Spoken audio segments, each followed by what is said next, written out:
कोकणातील प्रत्येक अपडेट जाणून घेण्यासाठी आजच माझे कोकणच्या सोशल मीडिया प्लॅटफॉर्मला लाईक, फॉलो आणि सबस्क्राईब करा। नवी मुंबईतील तळोजा MIDCत चालणाऱ्या वेश्या व्यवसायाविरोधात कारवाई करत तब्बल 5 पीडित महिलांची नवी मुंबई गुन्हे शाखेच्या माध्यमातून सुटका करण्यात आली आहे। अनैतिक मानवी वाहतूक प्रतिबंधक कक्षाचे वरिष्ठ पोलीस निरीक्षक पृथ्वीराज घोरपडे यांना मिळालेल्या माहितीनुसार तळोजा MIDC परिसरातील धानसर या टोल नाक्याजवळील रोमी लॉजिंग अँड बोर्डिंग मधील मॅनेजर हे लॉजमधील ग्राहकांना वेश्यागमनासाठी लहान मुली आणि महिला दाखवत असल्याची खात्रीलायक माहिती मिळाली होती।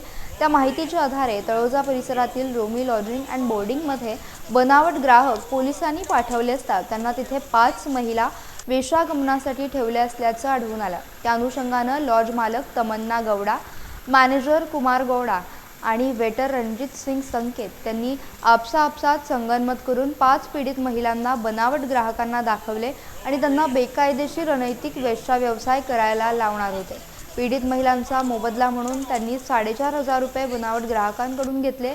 पोलिसांनी तिघांनाही पकडून अटक केली आणि त्यांच्या विरोधात तळोजा पोलीस ठाण्यात अनैतिक व्यापार प्रतिबंधक कायदा कलम 1956 अंतर्गत गुन्हा दाखल करण्यात आला असून पुढील तपास तळोजा पोलीस ठाणे करीत आहेत।